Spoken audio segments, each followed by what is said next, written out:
bienvenue à tout le monde pour le webinaire, le premier comité de gestion thématique. En attendant les derniers arrivants, je vous propose tout simplement de faire les présentations. Et puis ensuite, je laisserai la parole à l'équipe de gestion. Donc, nous avons le plaisir d'avoir toute l'équipe de gestion ce matin, à commencer par René Michali, le président directeur général de la Financière Galilée, et aussi le directeur de la gestion. Nous avons Damien Léda, gérant de fonds actions et gérant de fonds diversifiés et gérant de portefeuille, qui nous expliquera aussi le codex des thématiques. Et Antoine Rob, analyste actions, analyste fonds, qui est en charge et responsable en fait de la recherche, notamment sur l'outil que nous allons vous présenter ce matin, l'outil, le codex des thématiques. Ronnie, je te laisse la parole.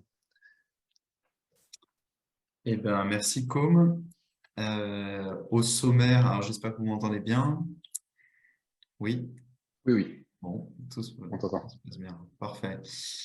Au sommaire, donc une présentation générale très rapide de Financière Galilée, mais surtout de l'expertise thématique.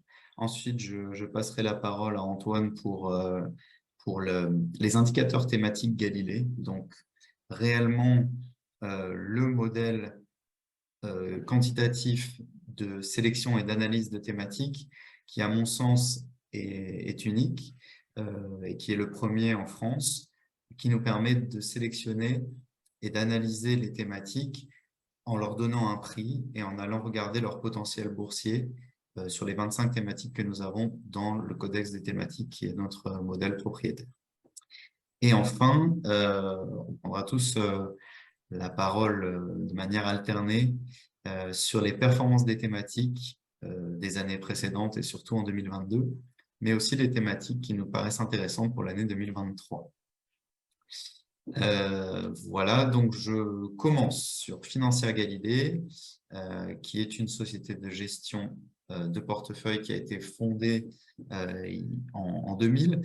Pendant des années, on a fait pas mal de gestion privée, et puis on est passé plutôt sur la gestion pour les partenaires, CGP, Family Office, gérant privé, mais toujours pour des clients privés, bien sûr. Donc, on a l'ADN de ce qui se fait en gestion privée au service de la gestion de patrimoine. Et on est implanté à la fois à Strasbourg, historiquement, notre siège social est à Strasbourg, mais également à Paris depuis 2019 avec Com, bien sûr, qui a ouvert le bureau de Paris en 2019. Et récemment, puisqu'on a fait l'acquisition d'une société de gestion spécialisée dans la gestion obligataire, CEDEC Finance, qui a son siège à Paris. Donc, c'est venu renforcer, si vous voulez, notre présence parisienne sur ces dernières années. Alors, on est également reconnu pour notre expertise multithématique. Je dis multithématique parce que c'est important. Très souvent, il y a des fonds qui vous sont proposés qui sont des fonds qui couvrent une thématique pure. Nous, on va se positionner, en prenant un peu de recul par rapport à ça, on va se positionner en créant des portefeuilles multithématiques avec les fonds qu'on considère être les meilleurs dans chaque catégorie et les titres si on est sur un portefeuille de titres, qui nous paraissent être le plus pertinent pour pouvoir créer des portefeuilles multithématiques. Donc, et grâce bien sûr à nos outils, le codex des thématiques et au sein du codex des thématiques, les indicateurs thématiques Galilée qui vont nous permettre d'analyser ces thématiques. Nous faisons bien sûr chez Financière Galilée de la gestion collective, donc de la gestion d'OPCVM, mais également de la gestion privée avec des mandats et des FID. Au sein des mandats, vous avez bien sûr les PEA en France, vous avez les comptes titres en France, au Luxembourg et en Suisse. Et sur les FID luxembourgeois, donc sur les fonds internes dédiés que vous trouvez dans l'assurance vie luxembourgeoise, on a des FID luxembourgeois qui peuvent être également déposés en France, au Luxembourg et en Suisse. Principalement, notre clientèle maintenant est composée de conseillers en gestion de patrimoine, de family office et également de gérants privés. Voilà, donc on gère pour le compte des clients particuliers, mais également des associations, des fondations et des entreprises dans le cadre de la gestion de trésorerie d'entreprise. Voilà pour Financière Galilée. Pour le codex des thématiques, alors c'est notre modèle propriétaire qui nous permet d'analyser les thématiques qui nous paraissent être des thématiques d'avenir. Alors, c'est quoi une thématique d'avenir? C'est une thématique qui a à la fois du potentiel boursier et des perspectives économiques. Donc, toutes les thématiques qui sont dans le codex, il y en a 25, on a vérifié au préalable qu'elles avaient tous des perspectives économiques pour l'avenir, pour au moins les 20 prochaines années. Mais ce qui nous intéresse maintenant, c'est de savoir laquelle sélectionner dans un portefeuille, laquelle a du potentiel boursier au temps T, parce que le potentiel boursier, il est tournant, bien sûr. Donc, évidemment, on va se concentrer sur les thématiques à insérer en portefeuille qui ont du potentiel boursier aujourd'hui, et on va laisser de côté, mais on va continuer à analyser celles qui n'ont pas de potentiel boursier, mais qui potentiellement en retrouvent. Donc voilà, 5 piliers thématiques et 5 thématiques par pilier. Ça fait donc 25 thématiques que vous allez retrouver plus tard lorsqu'on va vous présenter, bien sûr, le codex. Et pour finir, quelques chiffres. Donc, avec l'acquisition de CEDAC Finance, Financière Galilée, on est actuellement à 320 millions d'euros d'encours. Donc, une progression ces dernières années qui était assez favorable. On gère actuellement 3 fonds multithématiques, un en titre vif et 2 en sélection de fonds. Et le codex des thématiques, donc notre outil de sélection de thématiques, a été créé en 2019 suite à une réflexion qu'on a eue sur la gestion thématique qui, effectivement, n'est toujours pas à ce jour délimitée par la réglementation en vigueur. Et donc, on a essayé de codifier, d'analyser qu'est-ce qui vraiment est une thématique et quelles sont les thématiques qui ont du potentiel. Voilà, je vais passer la parole sur la gestion thématique. Merci beaucoup, Ronnie. Oui, à Antoine. Merci, Ronnie. Tu peux avancer de 2 slides car c'est exactement la même qui présente du coup l'ensemble des thématiques que l'on a chez Financière Galilée. Comme Ronnie a indiqué, on a 5 piliers. Pour chacun de ces piliers, on a défini 5 thématiques. Donc, on couvre l'ensemble du marché à travers ces thématiques très, très diverses et variées. Des thématiques qu'on retrouve de manière historique. Je pense au cycle de l'eau qui sont des thématiques que l'on connaît depuis plusieurs années. Des thématiques un petit peu plus récentes, un petit peu plus jeunes, comme le métaverse, voilà, on en entend principalement parler depuis début 2022 avec Meta, anciennement Facebook, qui voilà, a apporté, on va dire, une nouvelle thématique sur le marché. On est vraiment voilà, dans un état d'esprit où les thématiques évoluent avec les évolutions structurelles, peuvent bénéficier de la conjoncture momentanément, mais voilà, on a vraiment des évolutions structurelles avec ces thématiques. Aujourd'hui, on est capable, au sein de chacune de ces thématiques, d'analyser, on va dire, les évolutions structurelles, l'évolution des méga-tendances ou encore regarder les statistiques qui sont propres à chacune des thématiques. Ce que j'entends par là, c'est par exemple, l'ONU nous dit qu'en 2050, il y aura 2 milliards d'êtres humains en plus. On aura des besoins en eau 30% plus élevés. On va avoir un besoin de nourrir une population qui sera bien plus présente. Plus récemment, on a l'ouverture de la Chine qui a réouvert, donc qui peut bénéficier toutes les thématiques autour du lifestyle qui se rapprochent du secteur du luxe. On peut parler aussi des tensions sur l'énergie et des besoins en énergie propre qui sont de plus en plus croissants, mais voilà, on n'arrive pas finalement à avoir des données vraiment chiffrées communes entre chacune des thématiques pour évaluer par exemple la croissance des chiffres d'affaires des sous-jacents d'une thématique, pour évaluer la corrélation au billet plus-value ou plus croissance. Voilà ce qui nous manquait finalement auprès de chacune des thématiques, d'apporter un caractère un peu quantitatif, un peu fondamental auprès de chacune de ces thématiques. Typiquement, effectivement, pour compléter ce que tu dis, Antoine,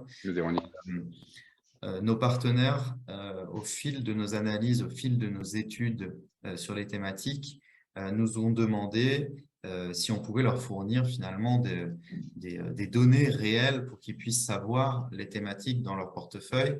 Est-ce qu'elles sont chères? Est-ce qu'elles ne sont pas chères? Est-ce qu'elles ont du potentiel en termes boursiers? Est-ce que les sous-jacents de ces thématiques ont de la croissance du chiffre d'affaires à venir, croissance des bénéfices par action? Et c'est finalement ça qui nous a guidés dans la création de ces modèles et de ces outils. Pour finir sur les 5 piliers, donc vous voyez qu'il y a 5 piliers thématiques qui sont en réalité des méga tendances. La révolution digitale et robotique, les évolutions démographiques, la transition énergétique, l'émergence des classes moyennes et les nouveaux modes de consommation. Et dans ces 5 piliers, vous allez retrouver à chaque fois 5 thématiques. 5 thématiques qui nous ont paru avoir à la fois des perspectives économiques et éventuellement du potentiel boursier, pas tout en même temps, mais possiblement du potentiel boursier pour les portefeuilles que nous gérons. Voilà. Voilà. Exactement. L'ensemble de nos 25 thématiques ont, selon nous, un énorme potentiel économique. Il n'y en a aucune, selon moi, qui n'a pas d'avenir. Par contre, voilà, est-ce qu'il y en a qui sont trop valorisés, pas assez? Est-ce qu'il y en a qui peuvent bénéficier du cycle? C'est ce qu'on va essayer de regarder avec nos indicateurs thématiques. Donc, qu'est-ce que c'est un indicateur thématique que nous avons créé pour chacune des thématiques, pardon. C'est finalement un panier d'une cinquantaine de sous-jacents qui représentent le plus fidèlement la thématique. Par exemple, pour l'indicateur du cloud et l'IoT, on va retrouver Snowflake qui est un fournisseur de cloud, tout comme Zscaler. On va retrouver Akamai Technologies qui vont apporter des solutions pour les sites avec beaucoup de trafic. On va retrouver Microsoft que vous connaissez, Dropbox qui est pour le partage de fichiers, Wix.com qui est pour de l'édition de sites en ligne. Donc, voilà, on va vraiment aller rechercher l'ensemble des sous-jacents qui représentent le plus fidèlement la thématique.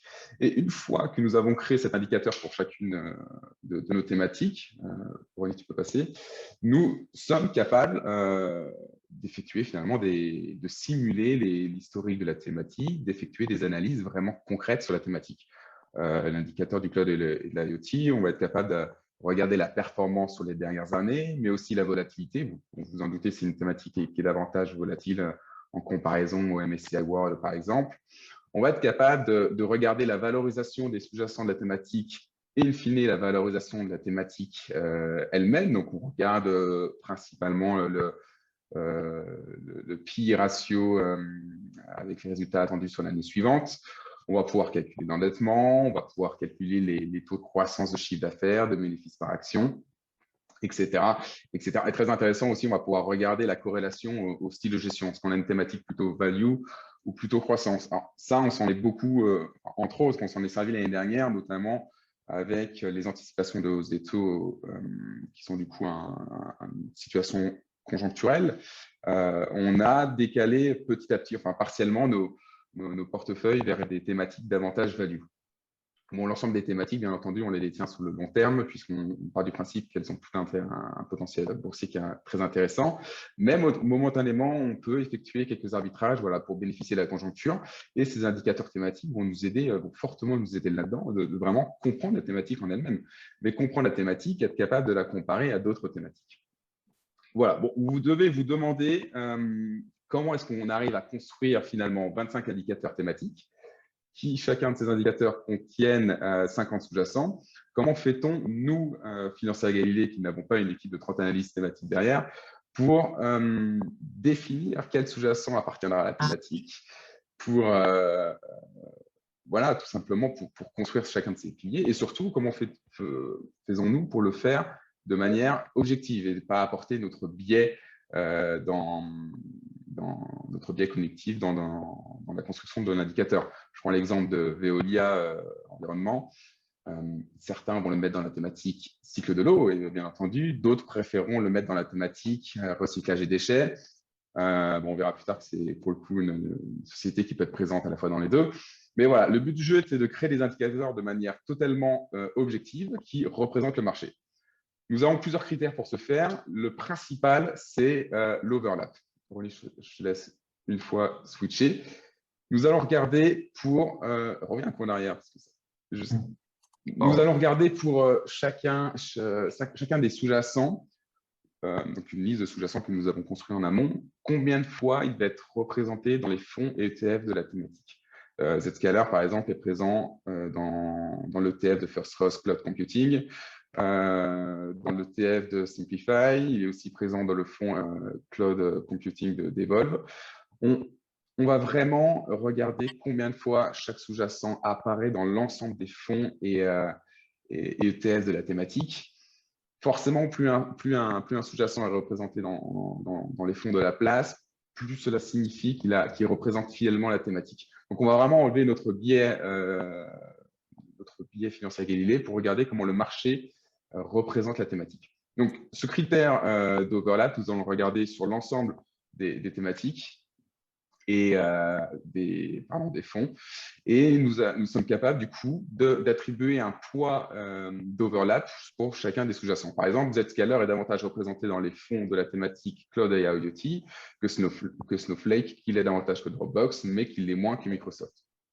Donc, voilà, quel est finalement notre critère principal. Nous sommes capables, à travers ce critère d'overlap, de regarder quels sont les sous-jacents les plus représentés dans les fonds ETF de la thématique.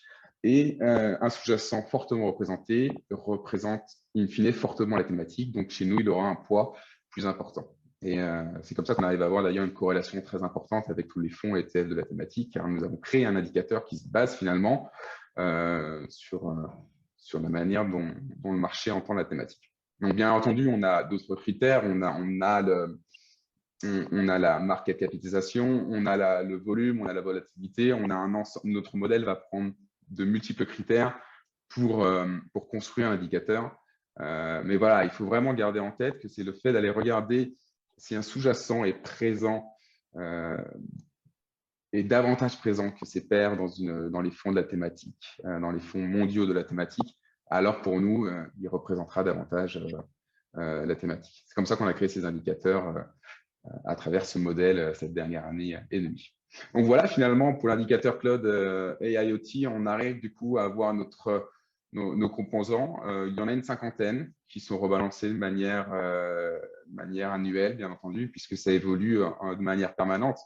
Facebook, qui est aujourd'hui pleinement dans le métaverse, ce n'était pas encore le cas il y a 5 ans. Donc tous les ans, le sourcing est renouvelé, les poids sont recalculés, le modèle retourne, histoire de matcher en permanence aux thématiques qui évoluent tous les jours finalement. Alors Antoine, moi j'ai une question pour toi. Est-ce que tu constates sur les sous-jacents, en termes d'attribution de performance de chaque thématique, est-ce qu'on peut déduire la règle des 80-20, c'est-à-dire des 20% des sociétés qui te créent 80% de la surperformance ou de la performance d'une thématique? Ou c'est plus dilué? Non, c'est vraiment dilué pour le coup. Par contre, là, on peut voir que le poids des petits sous-jacents qui ont un poids moindre, souvent ils l'ont moindre parce qu'ils vont être plus volatiles. Donc, c'est vrai que si demain vous avez une entreprise sud-coréenne qui développe des solutions dans le cloud et qui fait plus de 200%, on va faire en sorte que ces plus de 200% ne viennent pas biaiser la performance de la thématique dans son ensemble. C'est pour ça d'ailleurs qu'il y a 50 sous-jacents qu'on a vraiment étalé finalement la répartition sur ces 50 sous-jacents.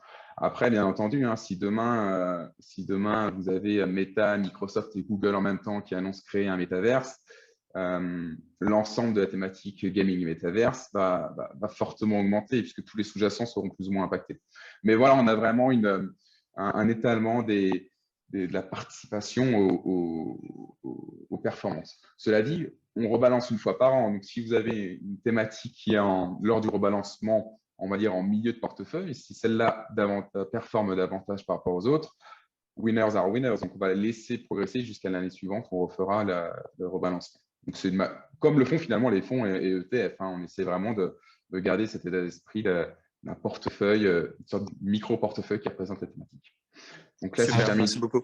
Ouais, alors on va pouvoir… pardon, vas-y Antoine. Juste si je termine sur la slide actuelle, notre indicateur thématique Cloud et IoT, on arrive à avoir nos 50 sous-jacents avec Salesforce qui est le plus représenté. On est capable derrière de savoir la répartition géographique de l'indicateur. Donc, on est à près de 90% des sous-jacents de la thématique Cloud et IoT qui sont américains. C'est le cas pour l'ensemble des fonds ETF de la place. Et on arrive forcément aussi à regarder les secteurs qui représentent le plus cette thématique. Technologie à plus de 80%, bien logiquement. Mais ce qui est étonnant, c'est que, enfin, ce qui est intéressant, parce qu'on a aussi une émergence d'idées avec ces indicateurs, c'est qu'on a aussi le secteur de la santé qui est représenté à travers Veeva Systems. Veeva Systems, qui est une entreprise californienne qui va proposer des solutions cloud pour l'industrie pharmaceutique. Voilà, ce qu'on arrive à faire avec ces indicateurs, c'est comprendre vraiment l'indicateur, la thématique, comparer les thématiques entre elles, avoir des idées d'investissement et puis aussi comparer les fonds ETF qui existent vraiment sur la place par rapport à notre indicateur. Si un fonds fait mieux que notre indicateur, on va essayer de regarder comment cet alpha, entre guillemets, cette plus-value a été apportée par rapport à la gestion et voilà finalement comment on pilote nos portefeuilles thématiques. Alors, quelles sont les thématiques qui ont le mieux performé, le moins bien performé ces dernières années et depuis le début de l'année également? Damien va nous éclairer là-dessus. Tout à fait, absolument. Merci, Ronnie. Donc, si on regarde un petit peu dans le rétroviseur, parce que ce qui nous intéresse maintenant, c'est quelles sont les performances générées par les thématiques au fil des années. Donc, si on regarde avec cette matrice, qui est à double entrée, puisqu'on regarde les performances absolues de chaque indicateur thématique depuis 2017. Et la deuxième entrée, c'est le style de la thématique, puisque lorsqu'on fait de l'allocation d'actifs comme nous dans des portefeuilles de multigestion, il est absolument crucial aujourd'hui de regarder le style de la thématique, si elle est plutôt orientée vers des sociétés de croissance ou des sociétés value. Donc, plus une thématique va être orientée vers le style croissance, plus elle va apparaître en bleu sur ce tableau. Et inversement, pour les thématiques les plus grisées, qui, elles, correspondent plutôt au style value. Donc, on s'aperçoit de plusieurs choses. C'est que les thématiques ont beau avoir on va dire des perspectives économiques sous-jacentes extrêmement prometteuses, comme l'avait dit Antoine tout à l'heure, mesurées par nos indicateurs thématiques. Force est de constater qu'à travers ce tableau, elles ne performent pas toutes de manière simultanée, d'où l'importance de diversifier ces thématiques au sein d'un portefeuille et de piloter un petit peu les pondérations qu'on va allouer à chaque thématique. Donc, on voit très bien, par exemple, que… Oui. Alors, d'ores et déjà, Damien, j'ai l'impression que 2017, 2018, 2019, 2020, c'était plutôt des années croissance parce qu'il y a beaucoup de bleu ici et pas trop des années value. Par contre, 2021, 2022, ça m'a l'air beaucoup plus value. Exactement, exactement. On le voit très bien avec les thématiques très orientées tech que sont notamment le cloud et l'IoT, on l'a vu tout à l'heure en détail, l'économie numérique, la robotique et l'intelligence artificielle ou encore le gaming et métaverse. Donc, toutes ces thématiques à très forte présence de sociétés de tech à l'intérieur ont très bien fait en bourse entre 2017 et 2020. Je pense que le paroxysme, c'était l'année 2020 avec des thématiques comme le cloud qui ont pris plus de 80% en termes de performance sur les marchés. Donc évidemment, avec le rétroviseur, on pouvait s'interpeller de ces excès de performance par rapport à la moyenne du marché. Ça a été très bien corrigé sur 2021 et 2022, puisque les gagnants des années précédentes ont fini en bas de classement sur 2021-2022. Bon, est-ce qu'il faut dorénavant acheter les perdants de l'année dernière et de l'année d'avant ou conserver les gagnants, justement, notamment les thématiques besoins énergétiques qui sont, elles, beaucoup plus value avec justement des pétrolières, par exemple, dans ces thématiques-là. On s'aperçoit depuis le début de l'année que la disparité de performance, même si elle est encore très récente, puisqu'on a des données arrêtées à mi-février, donc seulement un mois et demi de bourse, on s'aperçoit quand même que les thématiques qui ont beaucoup souffert sur les 2 dernières années commencent à rebondir. Et on l'a très bien vu avec les performances du Nasdaq notamment, depuis le début de l'année, qui a plus de 10% aujourd'hui de performance. Les thématiques très corrélées au Nasdaq, cloud et IoT, robotique, économie numérique, ont très bien fait depuis le début de l'année. Néanmoins, des thématiques plus value performent également assez bien en 2023. Finance du futur, où on trouve notamment alors des fintech, mais également des banques plus traditionnelles, hein, donc des segments très value, le tourisme et le loisir, les mobilités du futur. Donc, notre sentiment aujourd'hui pour piloter les allocations, c'est qu'il faut privilégier une approche relativement blend, avec des thématiques très orientées croissance qui ont du rattrapage potentiel à faire, vu la compression des multiples qui a été effectuée l'année dernière, et les thématiques value qui, dans un environnement où on va dire les portefeuilles ont pas mal tourné vers les segments value, continuent à être bien représentés. Donc ça milite pour une approche plutôt équilibrée en 2023. En essayant de sélectionner celles qui vont pouvoir justement générer de l'alpha par rapport à la moyenne des thématiques.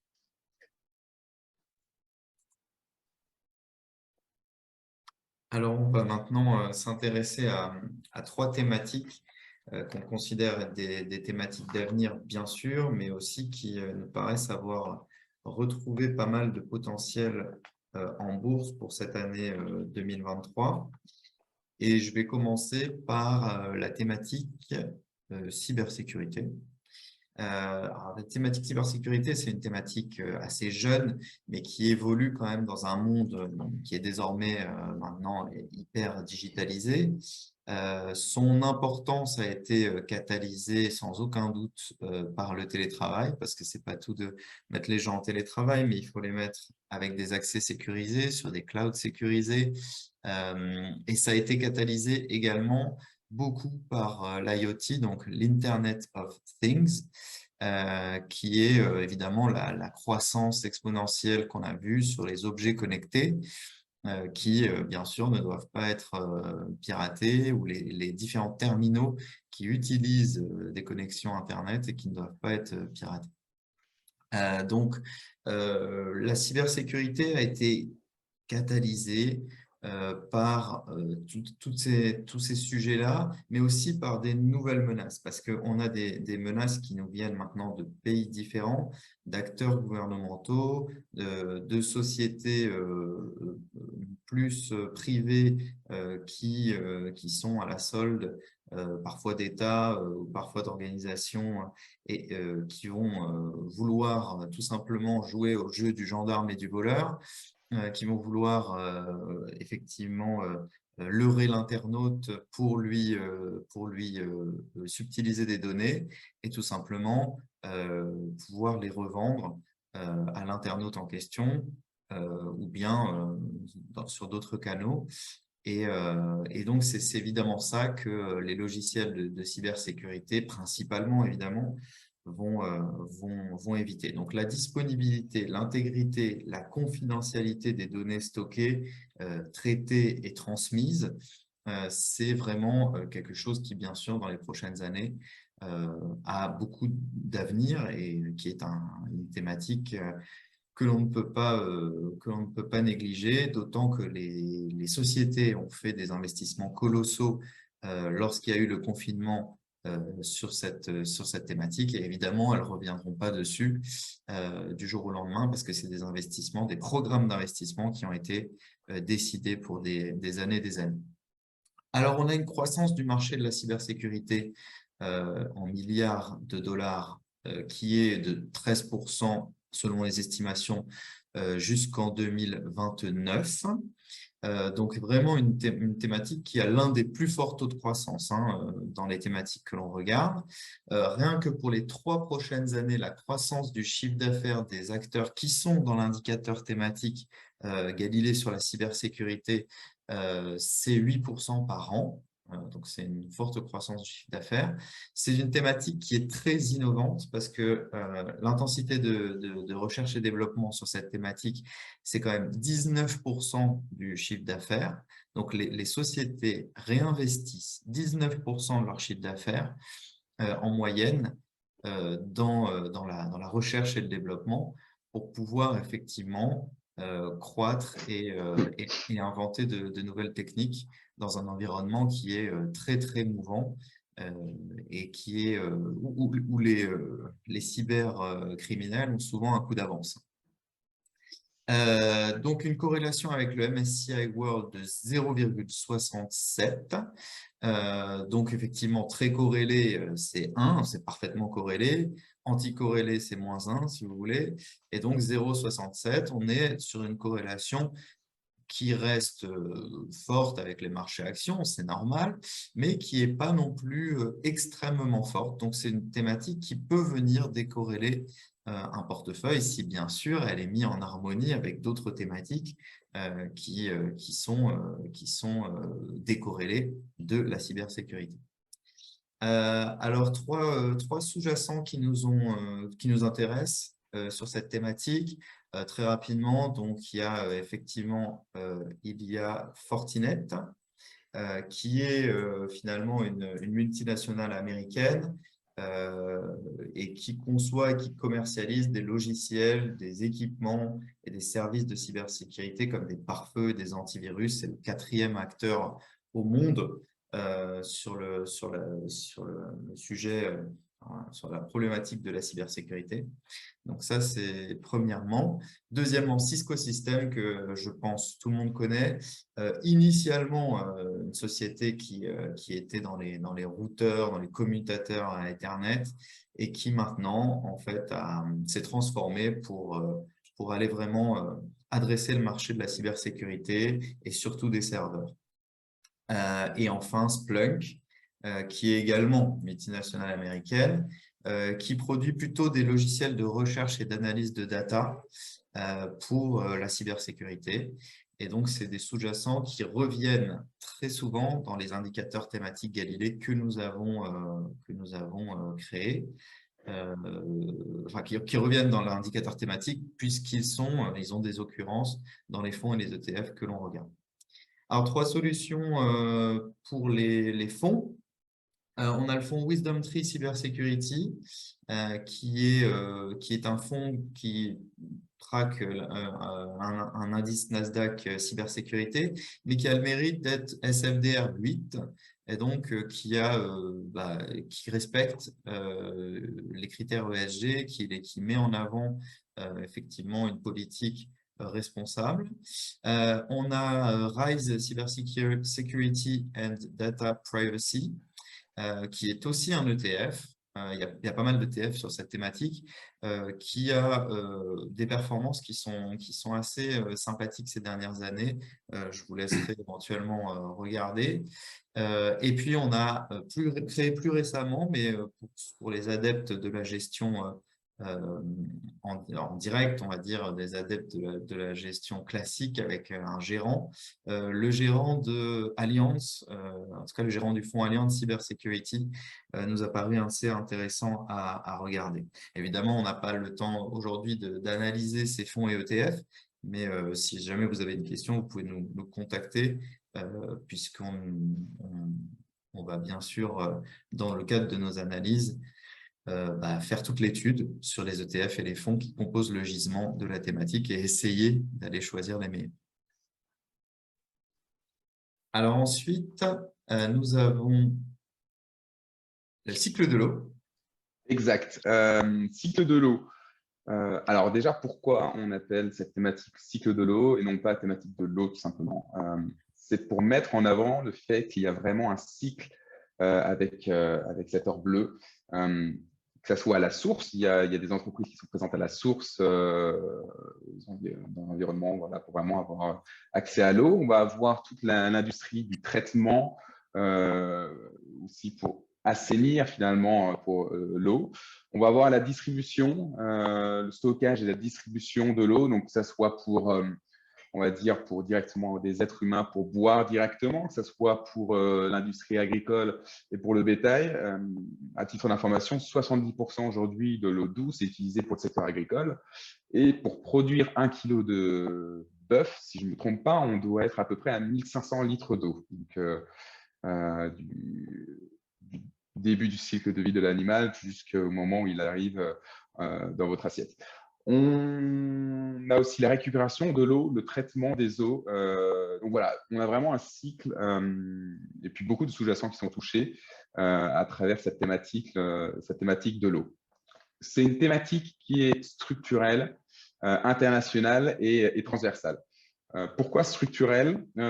Déjà, parce qu'aujourd'hui, je disais tout à l'heure en introduction, l'ONU attend 2 milliards d'habitants en plus sur Terre d'ici 2050, un besoin en eau qui sera 30% plus élevé. Donc, on a vraiment une croissance permanente et des besoins permanents pour ce qui est de l'industrie liée à l'eau. On a des besoins dans les pays où l'eau est déjà très présente, où les infrastructures liées à l'eau sont déjà très présentes, mais aussi de nombreux pays en voie de développement émergents voilà, ce sont des marchés qui sont en permanence en recherche d'amélioration de leurs infrastructures. Donc, on a vraiment ce marché-là qui est présent. On a aussi l'entretien des systèmes d'irrigation, des systèmes de distribution d'eau dans les pays tout à fait développés. Je pense à Hong Kong. À Hong Kong, la plupart des tuyaux sont en plomb. Donc aujourd'hui, ça apporte des problèmes sanitaires qui, peu à peu, sont réglés. Donc on a vraiment un besoin d'entretien, de renouvellement permanent, ce qui met un peu de côté l'aspect cyclique de cette thématique. Car demain, si on a une baisse non défavorable du cycle, si on a un aspect défavorable du cycle, vous allez toujours avoir un besoin en alimentation, ainsi que pour boire tout simplement. Voilà pour l'aspect structurel. On peut aussi parler des ODD, et c'est une thématique qui répond à l'ODD numéro 6, donc les objectifs de développement durable, l'ODD numéro 6 qui est l'eau propre et assainissement.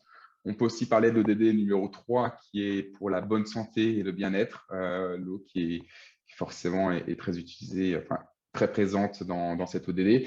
Et indirectement, on peut parler de la consommation et de la production responsable. L'eau est de plus en plus présente et présente déjà aujourd'hui dans la production responsable, tout comme dans la moins responsable à travers les industries. L'ODD numéro 7 est aussi indirectement lié au niveau des énergies propres. Donc, je pense notamment à l'énergie liée au barrage, etc., etc. Voilà pour l'aspect structurel de cette thématique. L'aspect international, bien entendu, peu importe le pays sur Terre, il y a un besoin en eau, il y a un besoin en infrastructure, et qui est vraiment présent de partout, et qui plus est, n'est pas seulement utilisé par des particuliers, des entreprises privées, mais aussi par des États et par des collectivités. Et enfin, l'aspect transversal, on a vraiment le cycle de l'eau va toucher un nombre de secteurs très divers et variés. Au niveau de l'industrie, on va avoir des besoins en usines de dessalement, de recyclage, de traitement des eaux usées, de stockage ou plutôt de réservoirs. On va avoir des infrastructures telles que les pompes, les valves, les systèmes d'irrigation, les robinets. On va avoir de la technologie aussi, que ce soit par des instruments de contrôle ou des objets connectés, de plus en plus pour le contrôle de flux d'eau, de débit d'eau. Et si je regarde notre indicateur, d'ailleurs, aujourd'hui, alors, plus de 50% de la thématique est liée au secteur de l'industrie, 25% aux services aux collectivités, et la technologie représente 8%. Et 8% aussi pour la santé. Par exemple, la santé, on a Danaher qui est présent, on a Thermo Fisher, on a aussi Agilent Technologies. Voilà pourquoi on a aujourd'hui une thématique qui est à la fois internationale, transversale et structurelle. Une thématique où il y a aussi beaucoup d'innovation, ça j'avais oublié de le mettre en avant. Si on regarde notre indicateur thématique, on a aujourd'hui un rendement annualisé depuis 2017 qui est de 8,4%. Ce qui est bien étonnant, car on voit aujourd'hui qu'on a beaucoup de portefeuilles qui ont cette thématique en fond de portefeuille, une thématique qui est compréhensible par le client final, mais qui aussi, voilà, on se détache du cycle. On garde cette thématique en fond de portefeuille et ça se justifie au niveau des performances. Une thématique qui est à peine plus volatile que les marchés actions de manière générale. Le CAC 40, je crois qu'on est juste en dessous de 22% de volatilité sur un an. Et j'ai choisi de mettre en avant aussi la statistique du PI estimé à un an. Donc aujourd'hui, on estime que le cours se paye 21 fois les profits de l'année prochaine. J'aurais pu mettre en avant la croissance des bénéfices par action qui est attendue. Donc, on est à un peu plus de 10% aujourd'hui. On n'est pas sur les niveaux de la cybersécurité non plus, mais voilà, on a tout de même cet aspect innovation, cet aspect croissance des bénéfices qui est présente. Enfin, dernière chose que je voulais mettre en avant, c'était la corrélation MSCI World. On est à 0,92, on est sur une thématique qui est très corrélée au marché actions de manière générale.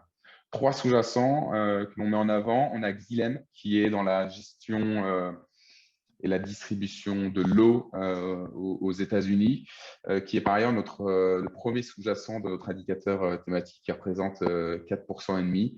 On a aussi American Water Works qui est à peu près la même industrie, toujours aux États-Unis. On a Veolia, que vous connaissez, qui est dans le top 5 de notre indicateur thématique. Et enfin, on a Coway. Alors, Coway font des instruments de mesure liés à l'eau, d'appareils électroménagers, et c'est un fabricant sud-coréen qui est aussi présent dans notre indicateur. En parlant de pays, 60% des sous-jacents de la thématique sont américains, 14% viennent du Royaume-Uni et 6% viennent de la Suisse. Voilà pour ce qui est des sous-jacents. 3 solutions multigestion que l'on utilise, que l'on connaît. Il y a l'ETF Lixor MSCI Water qui est UCITS et qui a un filtre ESG qui est appliqué. Et on a les 2 fonds qu'on ne présente plus, Fidelity Sustainable Water and Waste, ainsi que BNP Paribas Aqua. Voilà, des valeurs que l'on connaît bien, enfin des fonds que l'on connaît bien, avec lesquels on a l'habitude de travailler et qui sont pleinement investis et intégrés dans cette thématique du cycle de l'eau. Voilà, si vous avez des questions, n'hésitez pas. Sinon, Damien, je te laisserai présenter ta thématique. Alors, avant effectivement de vous présenter les performances de nos 3 indicateurs sur les 3 thématiques, donc la dernière thématique, à part Damien, qui est la thématique du Silver Economy, toute l'économie qui est liée au vieillissement de la population. Tout à fait, Ronnie. Effectivement, c'est la 3e thématique qu'on met en avant, hein. La cybersécurité, une thématique plutôt croissance, le cycle de l'eau, une thématique assez défensive. La silver economy, c'est plutôt une thématique assez blend, assez agnostique en termes de style, hein. On a à la fois des sociétés value, à la fois des sociétés croissance dans cette thématique. Donc, c'est un bon complément dans un portefeuille qui se veut assez diversifié en matière de thématiques en multigestion. Donc, pourquoi la silver economy? Alors, on va s'intéresser évidemment au marché des seniors. Contrairement aux idées reçues, la silver economy, ce n'est pas que de la santé. Donc, c'est une grande partie, certes, de la thématique. On retrouve pas mal de labos pharma, des équipements de santé, mais pas uniquement, puisqu'on retrouve également différents secteurs qui contribuent finalement à l'activité des seniors. On retrouve la finance notamment, puisque les assureurs recueillent l'épargne, le patrimoine des seniors. On retrouve également l'automobile. On peut retrouver également certains loisirs, du tourisme également, de l'hôtellerie. On peut également trouver des sociétés qui sont liées au bien-être et aux cosmétiques, et évidemment des technologies médicales, des équipements de santé. Donc, c'est une thématique qui est assez bien diversifiée, portée par des méga-tendances, et grâce à la forte pondération de santé dans cette thématique, elle est assez décorrélée du cycle. Pas entièrement, hein. On retrouve des acteurs du luxe, par exemple, qui peuvent être assez cycliques, mais d'une manière générale, c'est plutôt décorrélé de la macro. On a également une croissance qui a la vertu d'être assez visible. Grâce à nos indicateurs, on anticipe une croissance de chiffre d'affaires pour les sous-jacents d'à peu près 6% par an. Donc, on est quasiment à plus de 2 fois le PIB mondial. C'est une thématique qui a de la croissance, qui est porteuse, et des croissances de bénéfices sous-jacentes également quasiment du double de celle du chiffre d'affaires. Il y a également de l'innovation, notamment dans le secteur de la santé, hein, parce qu'en moyenne, on a plus de 11% du chiffre d'affaires qui est alloué en recherche et développement. Donc, c'est une thématique qui nous paraît tout à fait pertinente en matière de fund picking et de stock picking également, puisqu'on a sélectionné 3 sous-jacents présents dans nos indicateurs, mais qui sont pour certains également présents dans notre fonds Innovation Europe. On retrouve dans la pharma, par exemple, Novo Nordisk, qui est un leader danois, un leader mondial dans les traitements du diabète et de l'obésité désormais. On retrouve également dans les équipements de santé une société suisse qui s'appelle Straumann, spécialisée dans les implants dentaires. Donc là, effectivement, on a également des perspectives de croissance très importantes. Et signe de cette diversification de la thématique, on retrouve aussi des acteurs du luxe, tels que LVMH, qui est notamment présent. À noter que dans notre indicateur thématique, on n'a pas de maison de retraite, pour le coup. Donc ça, c'est assez intéressant d'un point de vue ESG. En ce qui concerne les solutions en multigestion, si vous voulez vous exposer à cette thématique du Silver Edge, de la Silver Economy, alors on a 3 fonds, dont un ETF, le iShares Aging Population de BlackRock. On a également un fonds de chez Lombard Odier qui est également présent dans nos fonds multithématiques et dans nos feeds multithématiques. Et enfin, AXA Longevity Economy. Donc, c'est des fonds qui sont assez agnostiques en termes de style. Ils ont des corrélations au MSCI Growth, au MSCI Value, qui sont assez similaires, de l'ordre de 0,80, 0,85. Donc, on ne prend pas de gros paris de style. Et c'est des fonds qui sont assez fonds de portefeuille avec des performances qui sont très intéressantes sur longue durée et qui souvent résistent un peu mieux dans les phases de baisse et de bear market comme on a pu l'avoir l'année dernière. Voilà, et donc nous allons vous présenter les performances des indicateurs thématiques. Alors, encore une fois, à mon sens, la donnée disponible sur ce slide est absolument inédite, puisque effectivement, les indicateurs thématiques Galilée, enfin, en tout cas sur les 25 thématiques que nous avons créées, ont été créés ici de manière propriétaire avec effectivement les occurrences, comme on l'a dit tout à l'heure, que nous avons trouvées dans les fonds, mais également d'autres critères comme la market cap, etc., qui nous ont permis de suivre finalement la performance des thématiques. C'est assez facile d'aller suivre la performance des marchés sur n'importe quel logiciel d'analyse ou d'information financière. C'est plutôt facile d'aller trouver si les marchés en général sont chers ou pas chers. C'est beaucoup plus difficile de le trouver sur les thématiques. Et donc, Damien, peut-être que tu peux nous commenter effectivement ce graphique. Oui, alors ce qui est intéressant, c'est que alors sur 2022, on a eu une baisse assez marquée quand même de l'ensemble des thématiques. Néanmoins, elles n'ont pas fait plus de moins 20% sur l'année dernière. Donc ça, c'est plutôt positif en termes de corrélation au secteur growth qui était parfois beaucoup plus malmené. Par contre, sur le rebond depuis le début de l'année, on a des thématiques qui sont assez véloces, notamment cycle de l'eau qui rebondit très très nettement malgré son côté un petit peu défensif. Alors, je précise juste, Damien, cycle de l'eau en bleu, évidemment, oui. Cybersécurité en rouge, et puis vous avez Silver Economy en orange, et puis un comparatif avec le MSCI World en blanc. Donc, effectivement, Silver Economy et donc cycle de l'eau ont un rebond assez véloce sur les derniers mois de l'année et puis 2023, c'est moins le cas de cybersécurité. Oui, cybersécurité, c'est moins le cas parce qu'on a une très forte corrélation au Nasdaq et on a des sociétés qui sont aussi, comment dire, pas forcément toujours profitables à l'instant T, qui ont été très malmenées l'année dernière. Et donc, je pense qu'il y a des réticences un petit peu des investisseurs à se repositionner immédiatement sur ce type de segment. Néanmoins, les perspectives, comme on l'a montré tout à l'heure, économiques à plus long terme sont tout à fait intéressantes.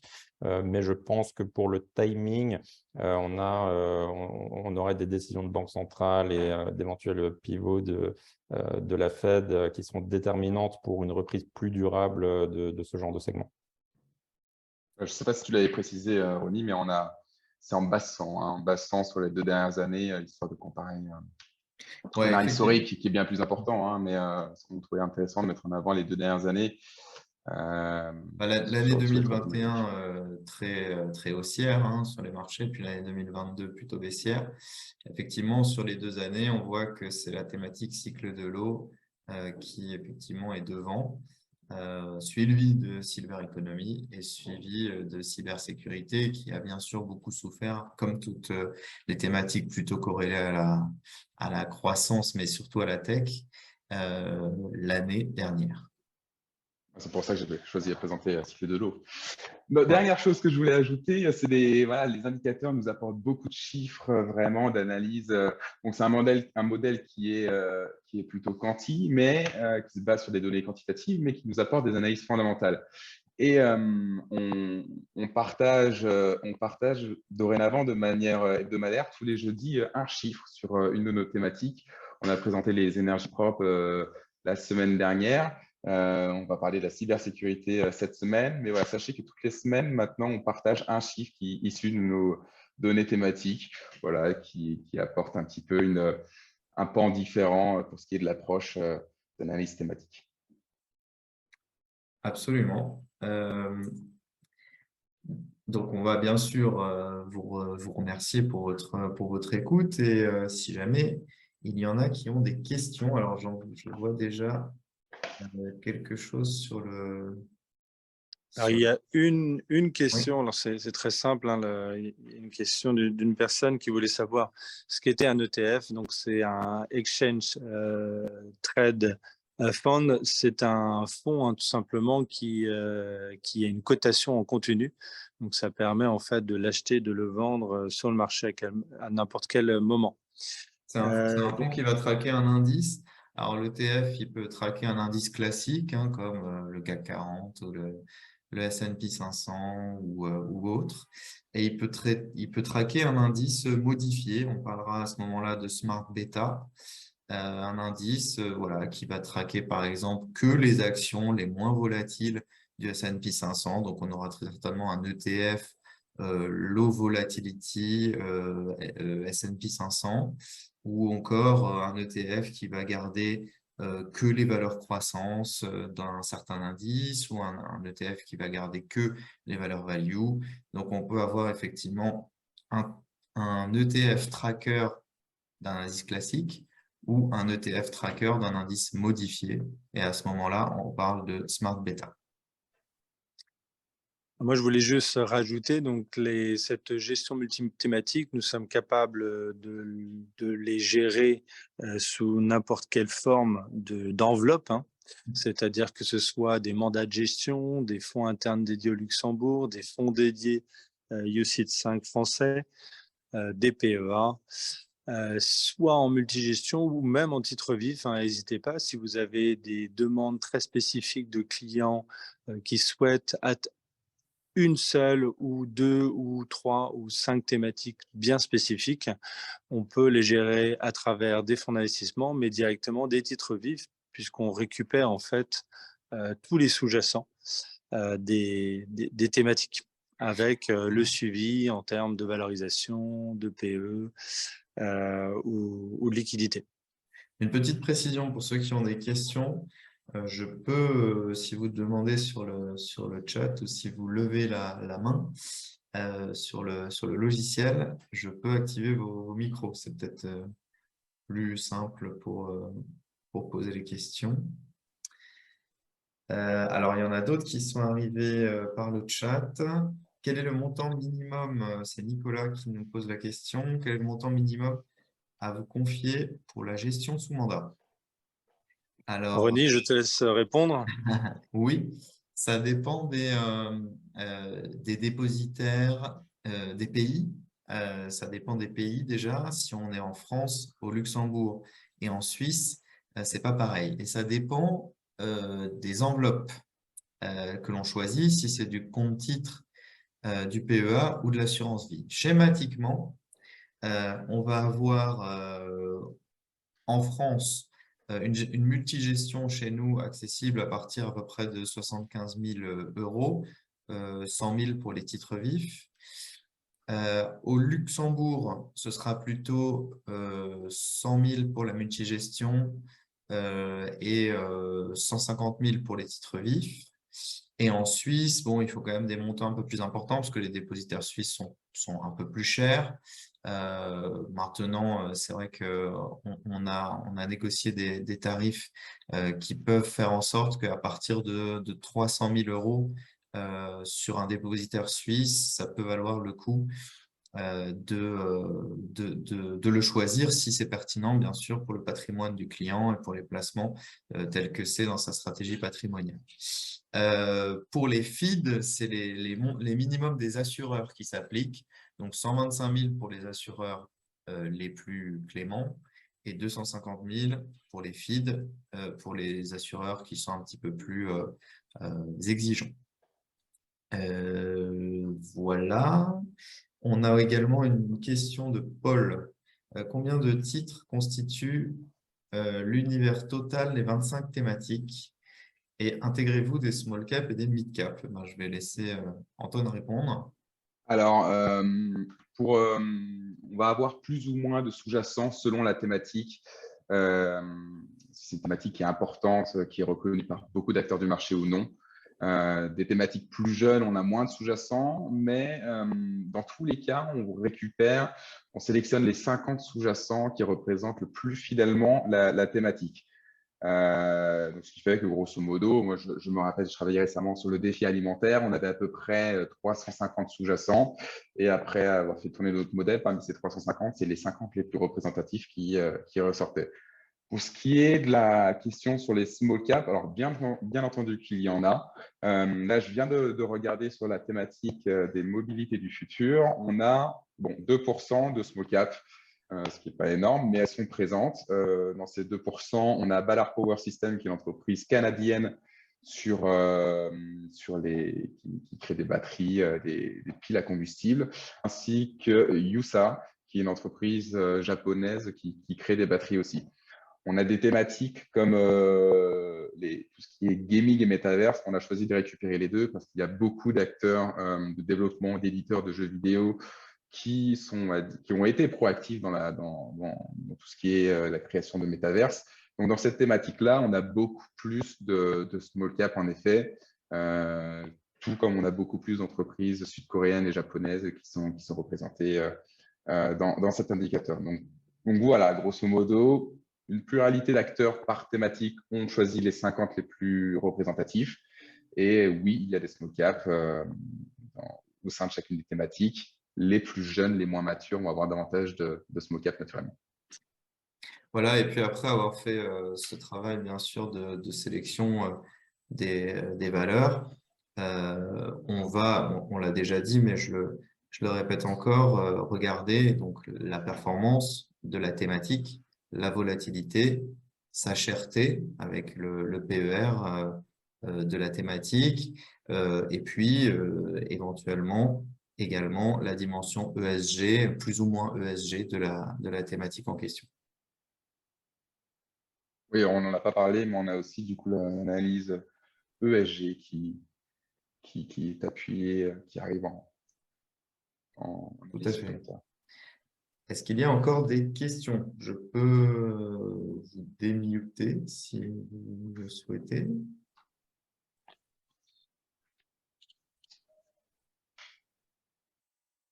Sinon, je crois qu'on est presque parfait sur le timing. Ouais. On est dans les temps. Ouais. 11h58. Voilà, donc globalement, pour conclure, la gestion thématique, c'est une expertise chez nous. Elle s'opère via OPCVM, avec nos OPCVM multithématiques. Elle pourrait également s'opérer via OPCVM pour un cabinet qui voudrait créer un OPC dédié multithématique, qui comprendrait qui comprendrait bien sûr les thématiques que l'on a présentées. On pourrait en faire même une sélection si toutes les toutes les thématiques n'intéressent pas forcément le cabinet en question. Elle peut s'opérer également en FID luxembourgeois, dans le cadre de contrats d'assurance vie et dans le cadre de contrats de capitalisation. Elle peut s'opérer dans le cadre de mandats sur des comptes titres en France, au Luxembourg et en Suisse. Et elle peut s'opérer aussi dans le cadre de PEA pour les actions européennes. Et pour compléter, on peut aussi faire des AMC, des Active Managed Certificates, pour les cabinets qui souhaitent en fait mettre des montants inférieurs à un OPCVM dédié. On peut faire ça à partir d'1 million. Ça permet de faire, c'est le même principe qu'un fonds d'investissement, sauf que c'est plus facile à créer et il y a moins de coûts. Donc ça, c'est aussi une possibilité. Et on a toujours en fait la main en fait sur la gestion. Merci beaucoup à tous. Merci beaucoup pour cet exposé sur les thématiques qui permet d'humaniser auprès de vos clients les investissements et aussi de faire de l'attribution de performance de manière facile. Et j'espère que nous allons créer de l'alpha cette année. C'est bien parti et il faut que ça continue. À très bientôt pour un nouveau webinaire. Merci. Merci beaucoup. Au revoir. Merci. Merci à tous.